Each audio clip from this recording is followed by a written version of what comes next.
माननीय सभापति महोदय, आज जन स्वास्थ्य अभियांत्रिकी विभाग की अनुदान की मांगों पर 306 कटौती प्रस्ताव आए। मैं सभी माननीय सदस्य जिन्होंने कटौती प्रस्ताव दिए हैं उनको विश्वास दिलाता हूं कि शीघ्र अतिशीघ्र उनके कटौती प्रस्तावों के जवाब उन तक पहुंच जाएंगे।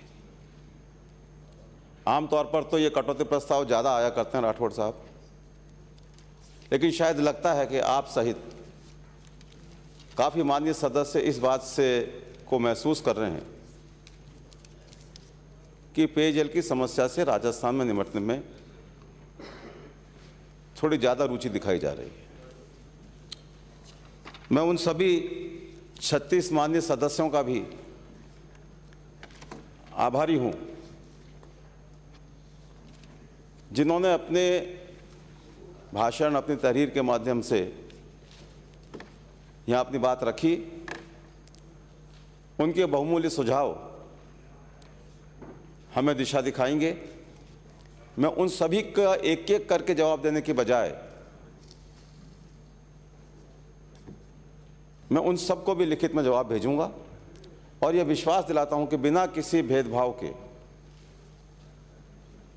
जो समस्याएं समाधान होने की स्थिति में होंगी, माननीय प्रतिपक्ष नेता महोदय, मैं विश्वास दिलाता हूं कि उन सबको समाधान करने की कोशिश करूंगा। माननीय नेता प्रतिपक्ष महोदय, आपका सम्मान बहुत बड़ा है इस सदन में। आप सबसे वरिष्ठ सदस्य भी हैं। हम सब आपसे प्रेरणा भी पाते हैं, चाहे पक्ष के लोग हों चाहे प्रतिपक्ष के लोग हों। हमारे विचारधारा में विरोधाभास हो सकता, विरोध हो सकता है, लेकिन आपके प्रति सम्मान में या आपके जैसे और वरिष्ठ सदस्य चाहे उधर के हों चाहे इधर के हों, उनके प्रति सम्मान में कोई कमी कभी रहती नहीं है। लेकिन हम आपसे भी ये उम्मीद करते हैं कि जहां राजस्थान के हितों की बात हो, हमें कहीं ना कहीं तो अपने मन की बात कहनी चाहिए। माननीय सभापति महोदय, 2013-2014 से तक जो राष्ट्रीय ग्रामीण पेयजल कार्यक्रम हुआ करते थे, उन राष्ट्रीय ग्रामीण पेयजल कार्यक्रमों के लिए कहीं 90% और कहीं 100% सहायता मिला करती थी। आप बार बार प्रधानमंत्री जी का जिक्र कर रहे हैं। केंद्र सरकार ने कोई बहुत भारी एहसान कर दिया हो हम पे कि उस 90% 100% को घटा के पहले तो 60 और 40 किया, और अब केंद्र की योजनाओं में 50-50% का अनुपात कर दिया। ये कहां का न्याय है माननीय सभापति महोदय? राजस्थान एक विषम भौगोलिक परिस्थिति वाला राज्य है, सब जानते हैं। बड़ा मरुस्थलियां हैं, छितराई हुई आबादी है। हमारे यहां प्रति कनेक्शन जेजेएम की बात करें हम, क्योंकि आज लगभग ये लग रहा है कि जेजेएम ही पीएचडी डिपार्टमेंट है। इतनी बड़ी परियोजना 63,000 करोड़ के करीब की, तो लगता है जेजेएम ही पीएचडी है। उस 63,000 के अलावा पीएचडी का आज हमने 90 अरब का जो ये आपके सामने डिमांड रखी है वो अलग है, लेकिन लगता है जेजेएम ही पीएचडी है। तो जेजेएम में 50-50 का रेशो क्या उचित है? माननीय नेता महोदय, मैं आप ही से पूछना चाहता हूं, अगर राजस्थान की जनता को 90% की या 100% की सहायता मिलेगी तो आप नाराज होंगे या खुश होंगे? एक भी माननीय सदस्य ने सामने से ये नहीं कहा, आज तक नहीं कहा। मैं महामहिम राज्यपाल महोदय को धन्यवाद देना चाहता हूं। माननीय सभापति महोदय, राज्यपालों के सम्मेलन में महामहिम राज्यपाल महोदय ने ये 90% सहायता देने की बात उठाई। माननीय मुख्यमंत्री जी ने 2 बार इस संबंध में पत्र लिखा। एक बार मैंने भी माननीय गजेंद्र सिंह शेखावत, जो हमारे अपने यहाँ के सांसद हैं राजस्थान के, और संयोग से देश के जल संसाधन मंत्री भी हैं, मैंने भी उनको पत्र लिखा, लेकिन कोई जवाब नहीं। राठौड़ साहब, अगर 90% सहायता हो जाएगी तो राजस्थान को खुश होना चाहिए या नहीं होना चाहिए? और अगर खुश होना चाहिए तो आपका सहयोग क्यों नहीं है इसमें? आपने कोर्ट से सहयोग मांगा? हम तो रोज ही सहयोग मांगते हैं, हम तो रोज ही सहयोग मांगते हैं। आप डरते हैं अपने हाईकमान से, आपकी जबान नहीं निकलती। आपको कल प्रियंका गांधी क्या आ गई, आपके सदन के नेता को बुखार चढ़ गया, मुझे अभी भी मालूम पड़ा है। कोई अंकित नहीं होगा। अगर आपने कभी हमें ये कहा हो कि हमारी समस्या के लिए हमारे साथ चलो और हमने ना कहा हो तो बताओ। माननीय नेता महोदय, हमने तो कभी आपसे ये भी नहीं कहा कि आप 50% को जस्टिफाई करो। हमने नहीं कहा कभी आपको कि आप 50% को जस्टिफाई करो। मैं एक आप इतने माननीय सदस्य बोले। एक मिनट प्लीज प्लीज। माननीय नेता प्रतिपक्ष और मंत्री यदि इतने बड़े इस मसले पे, क्या आप गंभीर नहीं है कि इस मसले पे बहुत गंभीर मसला है, आपको इंटरवीन करने की जरूरत नहीं है।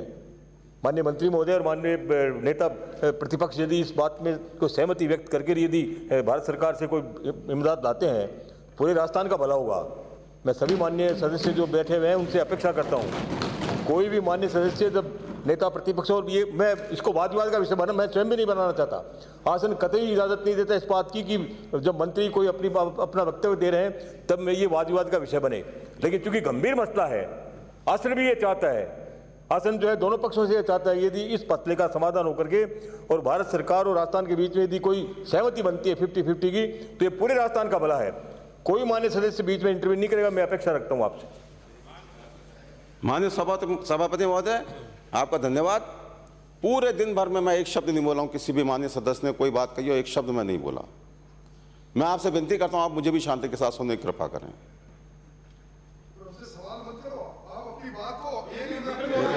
मैं बैठ जाऊं, बोलूं नहीं? मैं बैठ जाऊं बोलूं नहीं? प्लीज इस पे वोटिंग करा लेते हैं, मेरे को बोलना है कि नहीं बोलना है? इस पे वोटिंग करा लेते हैं सदन में। माननीय मंत्री महोदय, आप आसन की तरफ। फिर आप फिर क्या करोगे? वॉकआउट कर जाओगे? फिर वॉकआउट कर जाओगे? अगर अगर अगर आपका अगर मेरा अंकित नहीं होगा, कुछ भी अंकित नहीं होगा इसमें। माननीय उपनेता महोदय, हम यहाँ खड़े हैं तो अपनी हैसियत से खड़े हैं, आपकी हैसियत से नहीं खड़े हैं। आप अपना जवाब दीजिए। ये क्या बात हमसे हमें इंगित करके बार बार पूछ रहे हैं? प्लीज सहयोग करें। विराजिए, हमारे मुंह में सब डालना चाहते हैं। विराजिए।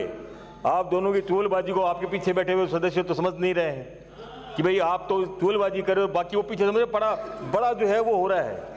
ऐसा कुछ नहीं हो रहा है, इन दोनों के बीच में ये संवाद होता रहता है हमेशा ही। आप बीच मत तालियां पीटते। मैं अपेक्षा करता हूँ अब आपस में ये वार्ता बंद करेंगे, आप आसन से मुखातिब होंगे और जो पक्ष आपने अपना रखा है, जो अपेक्षा माननीय नेता महोदय साहब कर रहे हैं, अच्छा ये रहेगा आसन व्यवस्था देते हैं कि इस पे आप और नेता प्रतिपक्ष दोनों एक साथ बैठ करके इस पे निर्णय करेंगे, माननीय मुख्यमंत्री महोदय को अवगत कराएंगे। कृपया शांत रहें। सभापति महोदय, आपका विषय नहीं है ये। माननीय सभापति महोदय, लगातार कांग्रेस हाईकमान पे प्रहार किए जाते हैं, लगातार किए जाते हैं। मेरे मित्र क्यों बोल रहे हैं मैं समझ पा रहा हूं, मेरे अलावा कोई नहीं समझेगा। मैं आपको संबोधित कर रहा हूं। अपेक्षा ये करता हूं कि माननीय उपनेता महोदय की तरफ आप नहीं देखेंगे। मैंने तो मित्र बोला है, मैंने तो उपनेता बोला ही नहीं। आपका मैंने तो उपनेता बोला ही नहीं। वक्तव्य होने के बाद आप वार्ता करें। मैंने तो उपनेता बोला ही नहीं, मैंने तो बोला मेरे मित्र, मैंने उपनेता नहीं बोला। आपका मित्र नहीं हूं, कह दो मित्र करके नहीं हूं। मेरे तो प्रताप जी मित्र हैं, ये महेंद्र जी भी मित्र हैं। माननीय सभापति महोदय, स्थिति ये हो गई, स्थिति मैं बोलूं? हाँ बोलिए अब आप। सभापति महोदय, स्थिति ये है कि भारतीय जनता पार्टी का हाईकमान भारतीय जनता पार्टी के सांसदों को और भारतीय जनता पार्टी के राजस्थान के विधायकों को उनके बारे में क्या धारणा रखता है, एक शेर के माध्यम से मैं बयान करना चाहता हूं।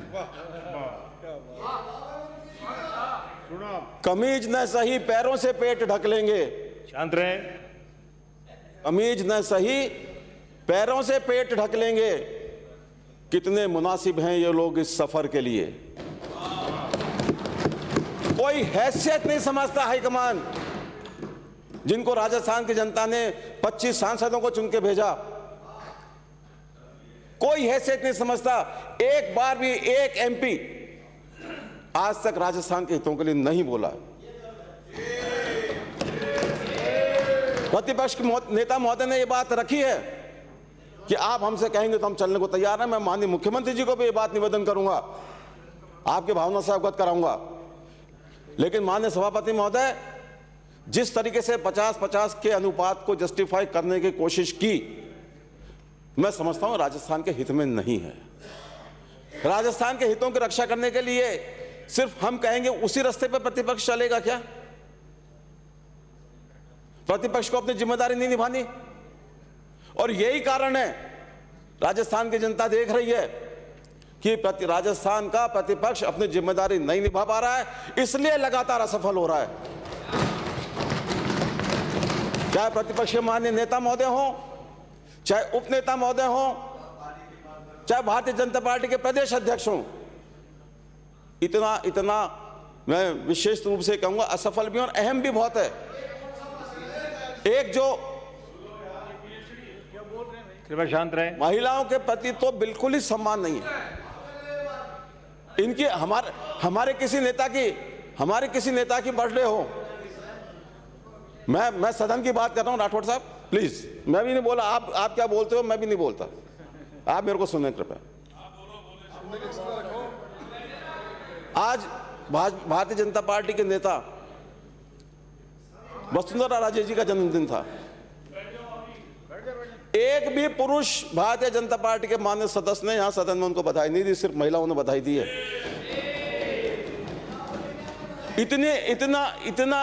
इतना अंतर सोच में, महिलाओं के प्रति यह सम्मान। तो ये राजस्थान की जनता के बारे में क्या सोचेंगे माननीय सभापति महोदय? मैं बहुत ज्यादा लंबी बात भी नहीं कहूंगा सभापति महोदय, बहुत शॉर्ट में अपनी बात कहूंगा कि जल ही जीवन है, ये सब लोग कहते हैं, हमारे पुराणों में लिखा है। आप तो ज्ञाता हैं, कल्ला जी नहीं है, वो भी बड़े ज्ञाता हैं, और माननीय नेता महोदय का भी ज्ञान असीमित है। पहला जो अवतार हुआ है हिंदू धर्म में वो मत्स्य अवतार हुआ है। इसका मायने ये कि जीव की उत्पत्ति जल से है, और सिर्फ पुराणों की बात नहीं कर रहे हम। माननीय सभापति महोदय, आज के वैज्ञानिक जो अंतरिक्ष को देखते हैं, जब किसी दूसरे ग्रह से कोई चीज सामने वो फोटो आती है या कोई वहां से कोई नमूने आते हैं और उनको जीव तलाश करना होता है, तो सबसे पहले वो इस बात को तलाश करते हैं कि इसके अंदर पानी है कि नहीं। पानी होगा तभी जीव होगा। यह पानी की महत्ता को स्थापित करता है। माननीय उपनेता महोदय, मैं आपको एक कोटेशन बताना चाहता हूं।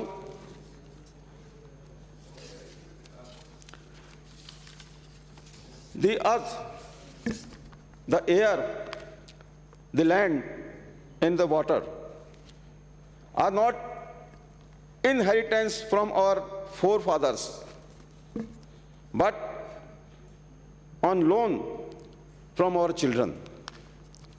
So we have to hand over to them at least as it was handed over to us. यानी पृथ्वी, वायु, भूमि और जल हमारे लिए पूर्वजों की विरासत नहीं है, बल्कि यह हम पर, हमारे ऊपर बच्चों का ऋण है। हमें ये सब बच्चों को उसी रूप में वापस सौंपना है जिस रूप में ये हमें प्राप्त हुए हैं। ये महात्मा गांधी का कथन, इसकी कसौटी पर हमें खुद को परख कर देखना चाहिए। ये कोई पक्ष प्रतिपक्ष की बात नहीं है, एक सामान्य बात है। हम किस प्रकार भावी पीढ़ियों के साथ न्याय कर पाएंगे? आज जल दोहन की क्या स्थिति हो रही है? केप टाउन की स्थिति में बहुत सारे हैं, लेकिन केप टाउन में अनाउंसमेंट करके पानी के दुरुपयोग को रोकने की बातें हो रही हैं। इतनी भयावह स्थिति है। माननीय सभापति महोदय, अगर हम नहीं चेते तो वो स्थिति राजस्थान में भी हो सकती है, कहीं भी हो सकती है। इसलिए मैं माननीय सभापति महोदय आपके माध्यम से सभी माननीय सदस्यों से और पूरे राजस्थान की जनता से यह अपील करना चाहता हूं कि अगर हमें पृथ्वी पर जीवन को बचाना है तो जल को बचाना होगा, जल के प्रति अपनी महती जिम्मेदारी को निभाना होगा। मुझे बहुत अच्छा लगा, बहुत सारे सुझाव। हम जब राजनीति में होते हैं अपनी व्यक्तिगत बातें भी करते हैं, सार्वजनिक बातें भी करते हैं, लेकिन बहुत सारे माननीय सदस्यों ने इन सब से ऊपर उठकर मानवता के संदेश देने की भी कोशिश की है। मैं माननीय नेता प्रतिपक्ष के लिए कह रहा था कि हम सब लोग सम्मान करते हैं, लेकिन मैं माफी के साथ कहना चाहता हूं, ये जब बात करते हैं माननीय नेता महोदय, अगली पीढ़ियों की बात करते हैं, हमको अगली पीढ़ी के लिए क्या छोड़ना, बहुत अच्छा लगता है। हमको लगता है हम सीख रहे हैं इनसे। मैं तो बहुत जूनियर हूं, मेरे से सीनियर लोग हैं, धारीवाल जी जैसे लोग भी माननीय नेता प्रतिपक्ष महोदय से सीखते हैं, जब ये खुद भी बहुत वरिष्ठ हैं। लेकिन मुझे एक जगह बहुत दुख हुआ, जब ओल्ड पेंशन स्कीम की बात आई, और पेंशन की स्कीम मेरे डिपार्टमेंट से भी जुड़ी है माननीय सभापति महोदय, मेरे भी जो डिपार्टमेंट के कर्मचारी उनको पेंशन मिलेगी। माननीय नेता प्रतिपक्ष महोदय ने क्या कहा, हंसी उड़ाने वाले अंदाज में कहा, किसने देखा 30-32, कौन रहेगा कौन जाएगा। जहां हम बात करते हैं अगली पीढ़ियों की, वहां हम 30-32 के बारे में चिंता करने लग गए। सभापति महोदय, अगर आजादी की लड़ाई इस भावना से लड़ी होती कि आजादी कौन देखेगा और कौन नहीं देखेगा, तो देश आजाद नहीं होता।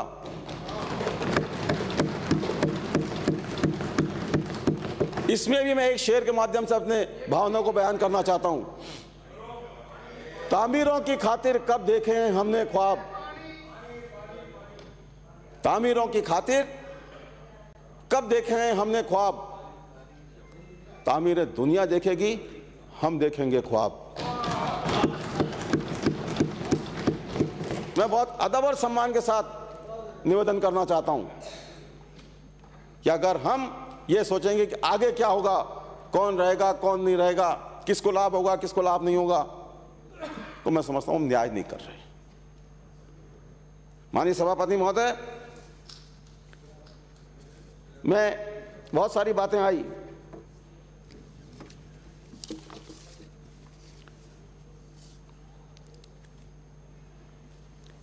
मैं आभारी हूं उन बातों पे जो अभी नेता प्रतिपक्ष महोदय ने और उपनेता महोदय ने कही। हम आपसे भी आग्रह करेंगे कि राजस्थान की जनता को, जब राज्यपाल महोदय से हम आग्रह करते हैं, उन्होंने किया कि 90% और 100% का शेयर दिलवाने की कृपा करें। बहुत सारे माननीय सदस्यों ने अपनी बातें लिखित में भी दी हैं और उनका जवाब देने के लिए मैंने कहा है, लेकिन चंद बातों की तरफ मैं जरूर ध्यान आकर्षित करने की कोशिश कर रहा हूं।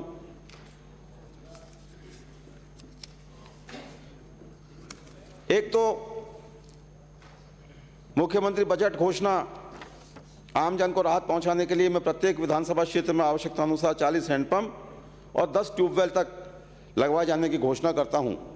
के तहत, ये मेरी घोषणा नहीं है, के तहत 133 विधानसभा क्षेत्रों में, यह मुख्यमंत्री बजट घोषणा थी, 133 विधानसभा क्षेत्रों में 5405 हैंडपंप एवं 31 विधानसभा क्षेत्रों में 825 नलकूप स्वीकृत किए गए हैं। आज तक 2016 हैंडपंप खोदे जा चुके हैं, जिनमें से 1533 कमीशन किए जा चुके हैं। इसी प्रकार 433 नलकूप खोदे जा चुके हैं, जिनमें से 226 कमीशन किए जा चुके हैं। मैं माननीय सभापति महोदय, हैंडपंप और बोरिंग के बारे में आगे के लिए निवेदन करना चाहता हूं। कि हैंडपंप स्थापित करने के कुछ मापदंड हैं। जनसंख्या प्रति 100 व्यक्तियों पर एक हैंडपंप लगाने का प्रावधान, ट्राइबल डांग क्षेत्र में प्रति 50 व्यक्तियों पर हैंडपंप लगाने का प्रावधान है। यदि हैंडपंप स्थापित करने के स्थान से 100 मीटर की दूरी पर अन्य स्रोत नहीं है, यानी उस स्थान से 100 मीटर दूरी तक स्रोत उपलब्ध नहीं है, तो हैंडपंप लगाया जा सकता है। टाइम फ्रेम, जनसंख्या एवं दूरी के इन प्रावधानों के अलावा यदि किसी स्थान पर पानी लाने में 30 मिनट से अधिक समय लगता हो, तो वो भी दूसरा हैंडपंप उस क्षेत्र में लगाया जा सकता है। ट्यूबवेल लगाने के भी मापदंड हैं। हाइड्रोलॉजिस्ट की फिजिबिलिटी रिपोर्ट होनी चाहिए, पोर्टेबल वाटर होना चाहिए और पावर की अवेलेबिलिटी होनी चाहिए।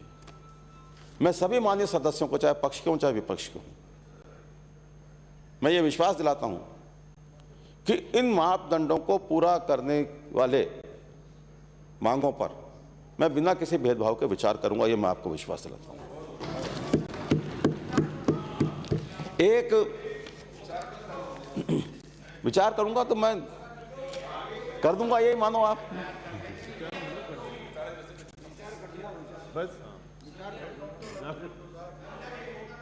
आपको शिकायत नहीं रहेगी कि आप कोई भेदभाव हुआ, ये मैं विश्वास दिलाता हूं। एक आपने हैंडपंप मरम्मत की बात कही, तो हैंडपंप मरम्मत के लिए मैं ये कह सकता हूं कि हमें जो दिक्कत आती है हैंडपंप मरम्मत में, उसके लिए गाड़ी और लेबर की 4 माह के लिए गाड़ी और लेबर उपलब्ध होती है। हम कोशिश करेंगे कि फाइनेंस डिपार्टमेंट से अनुमति लेकर, अगर वो अनुमति देते हैं तो 4 माह से अधिक वाहन और लेबर लेने का प्रयास करेंगे। इससे हैंडपंप की मरम्मत में की स्थिति में सुधार आएगा।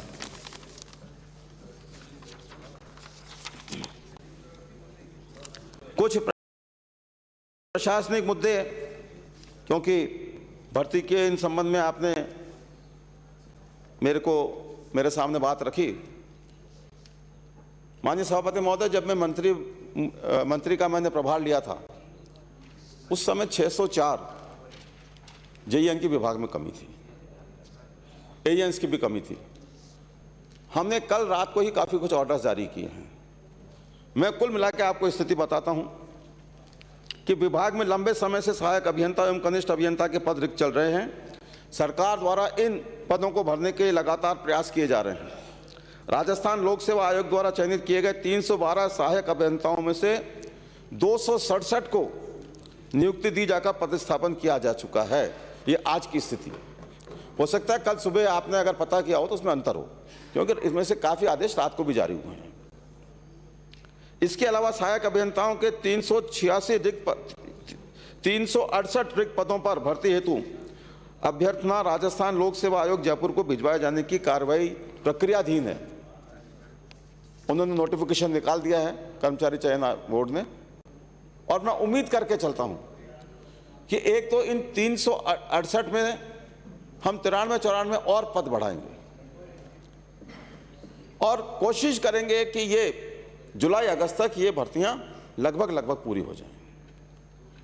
मैं उम्मीद करके चलता हूं जुलाई अगस्त, मान लीजिए सितंबर तक, ये जो जेईएन की पुरानी जो कमी थी, उस कमी को हम लगभग पूरा करने की कोशिश कर रहे हैं।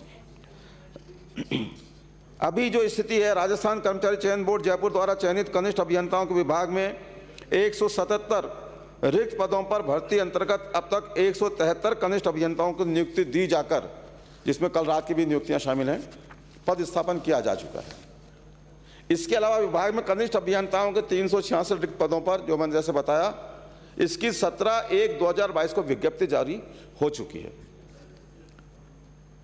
उपरोक्त सीधी भर्ती से चयनित अभ्यर्थियों को सहायक अभियंता एवं कनिष्ठ अभियंता के पद पर नियुक्ति दी जाकर विभाग में अभियंताओं के रिक्त पदों को शीघ्र भरा जा सके। 93 पदों के लिए मैंने बता दिया। अराजपत्रित अधीनस्थ संवर्ग में लगभग 400 पदों पर अनुकंपात्मक नियुक्तियां प्रदान की गई हैं। इसके अलावा मंत्रालयिक एवं अधीनस्थ संवर्ग में 420 पदों, कनिष्ठ सहायक 262, वरिष्ठ प्रयोगशाला सहायक 18, प्रयोगशाला परिचायक 45, शीघ्र लिपिक 95 पर भर्ती हेतु अभ्यर्थना दिनांक 8/2/2022 को राजस्थान कर्मचारी चयन बोर्ड जयपुर को प्रेषित की जा चुकी है। सरकार द्वारा हमेशा ही कर्मचारियों के हितों का ध्यान में रखा गया है, तो विभागीय पदोन्नति समिति की बैठकें आयोजित कर कार्मिकों को पदोन्नति दिए जाने हेतु सरकार द्वारा गंभीरता से प्रयास किए जा रहे हैं। इसी का नतीजा है कि विभाग में 100 से अधिक लंबित डीपीसी आयोजित कर राज सेवकों को पदोन्नतियां दी गई हैं। राजपत्रित संवर्ग में सहायक अभियंताओं से अधिशासी अभियंता स्तर तक के सभी पदों हेतु वर्तमान वर्ष 2021-22 तक की डीपीसी आयोजित की जा चुकी है। वर्तमान वित्तीय वर्ष में सहायक अभियंता से मुख्य अभियंता के पदों पर 73, सहायक अभियंता से एक्सियन के पदों पर 73 राज सेवकों को पदोन्नति का लाभ प्रदान किया गया है। इस प्रकार अराजपत्रित अधीनस्थ संवर्ग के में गत वर्षों की बकाया डीपीसी के अलावा वर्तमान वर्ष 2021-22 की भी समस्त पदों हेतु डीपीसी आयोजित कर 1639 राज सेवकों को पदोन्नतियां प्रदान की गई हैं, जो एक अभूतपूर्व कदम है। माननीय सभापति महोदय,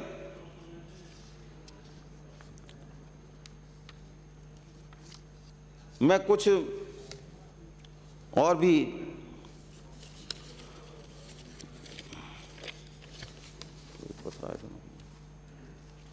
बातें आपके सामने निवेदन करना चाहता हूं। आरओ पद बंद होने की जांच कराई जाएगी। जैसे अभी माननीय सदस्यों ने आरओ के बारे में शिकायत की, हम उसकी जांच कराएंगे, उन कारणों का पता लगाएंगे, उनका निराकरण करेंगे, उनको चालू करेंगे, और कंपनी अगर कोई दोषी पाई जाती है तो उसके खिलाफ कार्रवाई भी करेंगे। रिक्त पदों को शीघ्र भरा जाएगा। जिस हेल्पर संवर्ग की आपने बात की, माननीय सभापति महोदय, 2013 से वो भर्तियां रुकी हुई हैं। 2013 में विज्ञप्ति निकाली, किन्हीं कारणों से वो भर्ती नहीं हो पाई, लंबित हो गई। उसके बाद चूंकि हम जानते हैं कि रिजर्वेशन और कई मुद्दे ऐसे होते हैं जो समय के साथ साथ उनमें परिवर्तन आता रहता है। अब हमने इस बात को तय किया है, हमने कर्मचारी चयन बोर्ड को ये कहा है कि अगर संभव हो तो कानूनी राय लेकर वो जो भर्ती का जो नोटिफिकेशन था उसको रद्द करके और नई नीति के हिसाब से नई नियुक्तियों की भर्ती के लिए नोटिफिकेशन निकाला जाए। अगर हमें लॉ डिपार्टमेंट से अनुमति मिल गई तो हम वो एक नई विज्ञप्ति निकालेंगे और वो 1309 पद हैं शायद, उनकी भी भर्तियां हम जल्दी से जल्दी करने की कोशिश करेंगे। कुल मिलाकर हमारा इस बात पर जोर है कि विभाग में कर्मचारियों की और अधिकारियों की, इंजीनियर्स की कमी को हम पूरा कर सकें। डॉक्टर जितेंद्र सिंह जी ने बड़ी भावुक बात कही कि झुंझुनू वीरों की, शहीदों की वीर भूमि है, वहाँ परंपरागत योजनाओं से काम नहीं चलेगा। डॉक्टर साहब, आपका आदेश शिरोधार्य है, हम कोशिश करेंगे अगर योजनाओं से काम नहीं चल रहा तो वहाँ कोई नवाचार हम कर सकें। जल की गुणवत्ता पर पूरा जोर रहेगा। इसके लिए हमने 9150 ग्राम पंचायतों को फील्ड टेस्टिंग किट वितरित कर लगभग 14,000 महिलाओं को उनके प्रयोग हेतु प्रशिक्षण दे दिया है। मैं खुद भीलवाड़ा गया था एक कार्यक्रम में, वहाँ सामने उन्होंने टेस्ट कराया और उसका रिजल्ट हाथ की आता है, सामान्य टेस्ट। अगर उसके अंदर कोई गड़बड़ी पाई जाती है तो हमने 33 के 33 जिलों में 16 बिंदुओं पर जल की गुणवत्ता की जांच के लिए NABL से मान्यता प्राप्त लैब स्थापित किए हैं, जो अपने आप में एक उपलब्धि है। पूरे 33 जिलों में हमने लैबोरेटरी स्थापित की है। सामान्य जांच ग्राम स्तर पर हो जाएगी और उसमें 4-4 महिलाओं को ग्रुप को ट्रेनिंग दी गई है कि कैसे वहाँ पानी की जांच करनी है। वहाँ अगर गड़बड़ी पाई जाती है तो जिला स्तर पर उसकी जांच होगी, लेकिन पानी की गुणवत्ता से कोई समझौता नहीं होगा। हम हर हाल में शुद्ध पेयजल राजस्थान की जनता को पिलाने के लिए संकल्पबद्ध हैं। अनेक माननीय सदस्यों ने नए खंड खोले जाने की भी इच्छा जताई है। इसमें जो व्यवहारिक रूप से संभव होंगे उनको हम कंसिडर करके उनको भी, उस पर भी निर्णय लेंगे। कृषि भूमि पर बसी कॉलोनी और फ्लैट में रहने वाले लोगों के लिए पहले भी पॉलिसी बनी थी। लेकिन न तो कृषि भूमि पे रहने वाले लोगों ने उस पॉलिसी को एक्सेप्ट किया और न फ्लैट में रहने वालों ने। मैंने अपने विभाग के अधिकारियों से और ये कहा है कि इस जो पॉलिसी बनी हुई है इसको व्यवहारिक बनाया जाए, ऐसी पॉलिसी बने कि किसी को शिकायत नहीं हो और लोग इसका अधिक से अधिक उपयोग कर सकें, क्योंकि व्यक्ति कहीं भी बसा हुआ है माननीय सभापति महोदय, उसको पानी पिलाना सरकार की सबसे पहली प्राथमिकता है और हम इस प्राथमिकता को हर हाल में पूरा करेंगे। एक बात यह आई कि जहां अभी जेजेएम का कार्य पूरा नहीं हुआ है वहां हम चालू वैकल्पिक व्यवस्था यदि कोई है तो उसको जब तक जेजेएम का पानी नहीं मिल जाता उसको हम चालू वैकल्पिक व्यवस्था को जारी रखेंगे, और जहां अगर कोई वैकल्पिक व्यवस्था नहीं है तो कोई ना कोई इंतजाम करने की हम हर संभव कोशिश करेंगे। जेजेएम के तहत लगाए जाने वाले नल कनेक्शनों में भी पानी मिल सके। अब मैं माननीय सभापति महोदय मैं कहना चाहूँगा, इतनी बड़ी योजना बना दी और प्रधानमंत्री जी ने खुद 2018 में राजस्थान आकर ईस्टर्न राजस्थान कैनाल प्रोजेक्ट को राष्ट्रीय परियोजना बनाने की घोषणा की, एक बार नहीं 2 बार,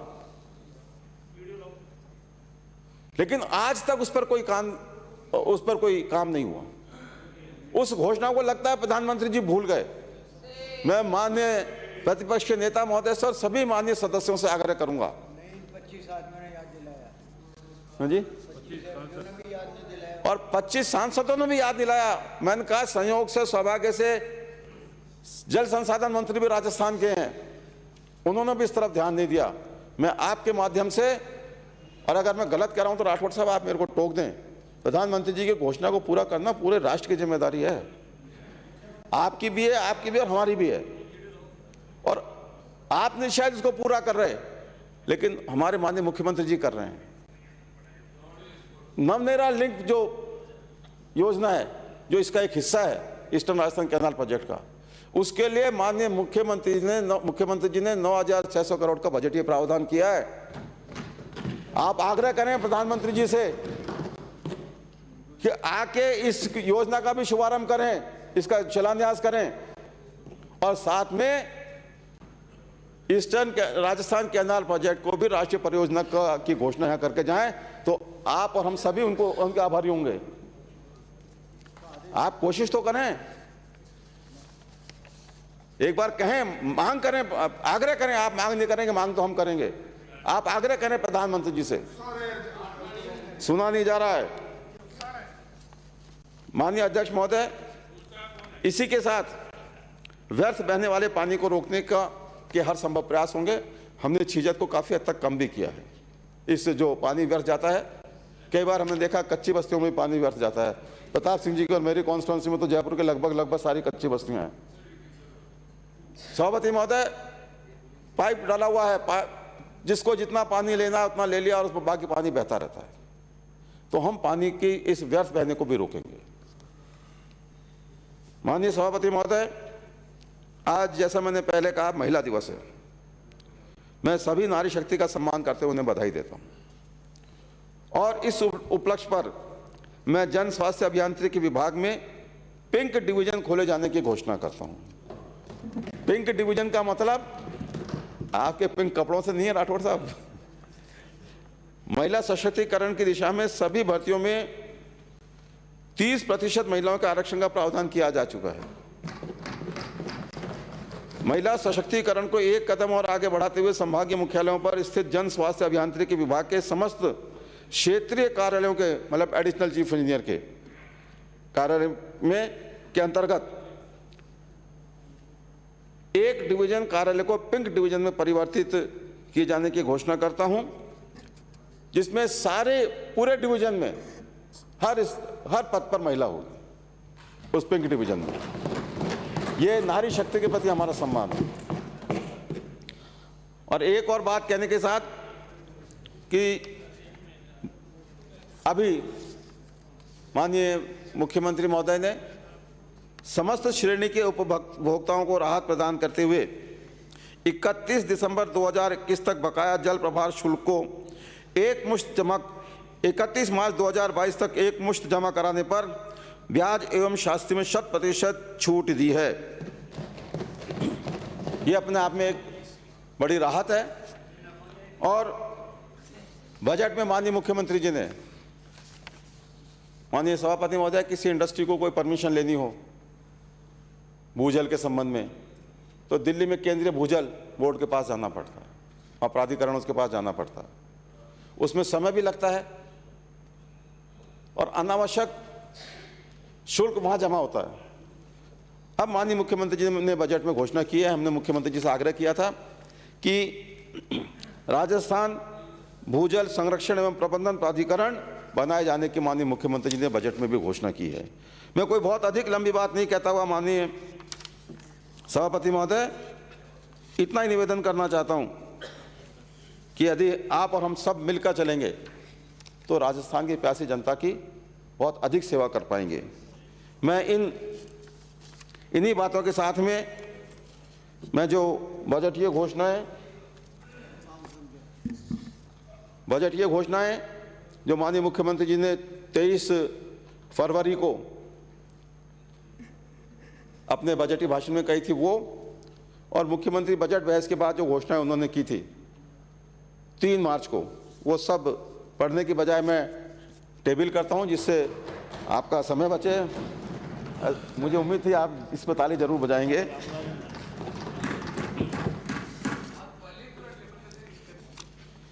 जेजेएम के बारे में एक बात और कह के कि मैंने जैसा स्वीकार किया राठौड़ साहब, मेरे को कोई संकोच नहीं स्वीकार करने में, जहां हमें कमी है तो हम कमी को स्वीकार करते हैं। जेजेएम में हमारी शुरू में स्पीड धीमी रही, लेकिन अब हमने काफ़ी हद तक स्पीड बढ़ाने की कोशिश की है। हमने जल संबंध स्थापित करने के लगभग 97% योजनाओं को स्वीकृति प्रदान की है। जेजेएम से जुड़ने वाले लगभग सभी गांवों के लिए हमने विलेज वाटर सप्लाई कमेटी का गठन कर दिया है और इसमें हम देश में प्रथम हैं। विलेज एक्शन प्लान की स्वीकृति में भी हम अन्य राज्यों के मुकाबले काफ़ी आगे हैं। और पहले तो हमारे कनेक्शन कम थे, लेकिन अब हम, माननीय नेता प्रतिपक्ष महोदय, मैं निवेदन करना चाहता हूं कि अब हम लगभग 5000 कनेक्शन प्रतिदिन दे रहे हैं और हम इस स्पीड को और आगे बढ़ाने की कोशिश कर रहे हैं, जिससे कि हम जो त्रैमासिक लक्ष्य लेकर नए तरीके से आगे बढ़ने की कोशिश कर रहे हैं कि 3-3 महीने के लक्ष्य हम निर्धारित कर रहे हैं। डिपार्टमेंट में हमारे इस बारे में बात हुई है, योजना बनाई है और उन लक्ष्यों को हम प्राप्त करने की कोशिश कर रहे हैं। अभी 2 साल का समय हमारे पास शेष है।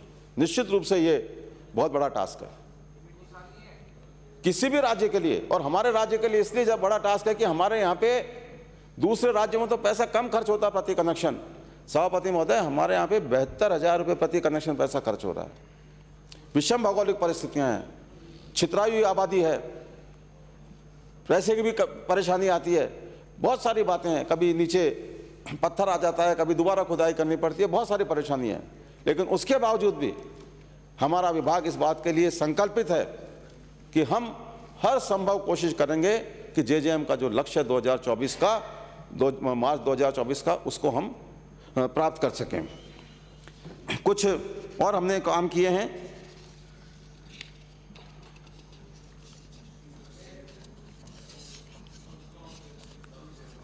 कुछ ग्रामीण इलाकों के लिए किए हैं, कुछ शहरी इलाकों के लिए किए हैं। अगर आप अनुमति दें तो पूरा पढ़ूं, नहीं तो टेबल कर दूं। बोलो राठौड़ साहब। नहीं यार, ऐसा मत करो, इनके साथ थोड़ी दुश्मनी है आपकी। पढ़ देता हूं।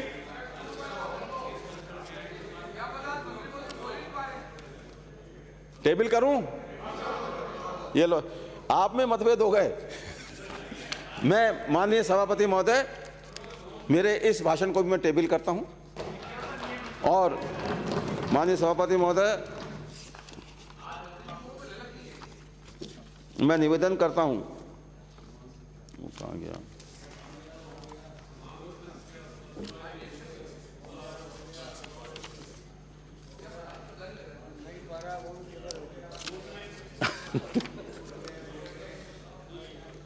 एक बात जरूर मैं निवेदन करूंगा कि एक भाषण का, एक समाचार पत्र का जिक्र हुआ लक्ष्मण डुंगरी नाम से। मैं निवेदन करना चाहता हूं, सबको बताना चाहता हूं कि सिर्फ लक्ष्मण डुंगरी की योजना जयपुर में मंजूर नहीं हुई है। जयपुर में खो नागौरियन जयपुर हेतु बीसलपुर बांध आधारित पेयजल परियोजना फेज द्वितीय का 133 करोड़ 24 लाख रुपए की लागत से कार्य करवाया जाएगा। जगतपुरा प्रतापनगर एवं महल रोड जयपुर के आसपास के क्षेत्र हेतु बीसलपुर बांध आधारित पेयजल परियोजना फेज द्वितीय का 184 करोड़ 89 लाख रुपए की लागत से कार्य करवाया जाएगा। पृथ्वीराज नगर जयपुर हेतु बीसलपुर बांध आधारित पेयजल परियोजना फेज प्रथम स्टेज द्वितीय एवं फेज द्वितीय का 600 करोड़ रुपए की लागत से कार्य करवाए जाएंगे। शहरी जल योजना ये दौसा की है। इसके बाद में जयपुर जिले के लिए ईसरदा बांध परियोजना से जमुआ रामगढ़ में पानी लाकर पेयजल उपलब्ध करवाया जाएगा। जयपुर की बस्सी ग्रामीण जल प्रदाय योजना को शहरी जल प्रदाय योजना में क्रमोन्नत किया जाकर पेयजल की समुचित व्यवस्था की जाएगी। इस पर लगभग 19 करोड़ रुपए की लागत आएगी। इतनी लागत कुल मिलाकर लक्ष्मण डुगरी योजना की है, बहुत बड़ी योजना नहीं है वो। झोटवाड़ा जयपुर के उद्योग नगर क्षेत्र में पेयजल हेतु 2000 किलो लीटर क्षमता की टंकी बनाकर जल प्रदाय की समुचित व्यवस्था की जाएगी। इस पर लगभग 10 करोड़ रुपए व्यय होंगे। और जयपुर की योजना में अंतिम वो लक्ष्मण डुंगरी की है, वो 20 करोड़ की योजना है।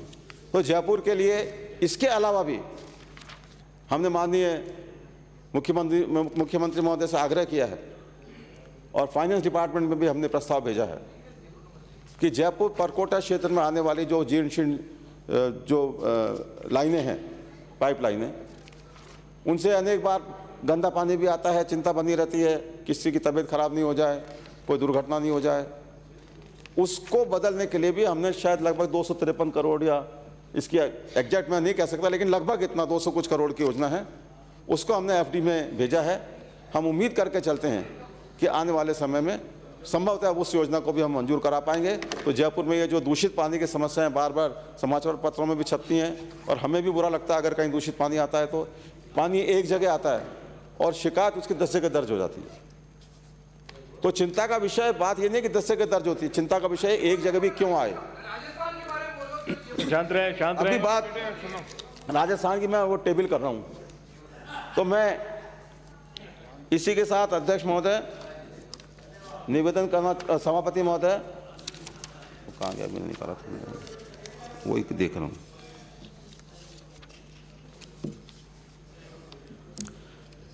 मैं सभापति महोदय मैं प्रस्ताव करता हूं कि मांग संख्या 27 पेयजल योजना पारित की जाए। प्रश्न ये है कि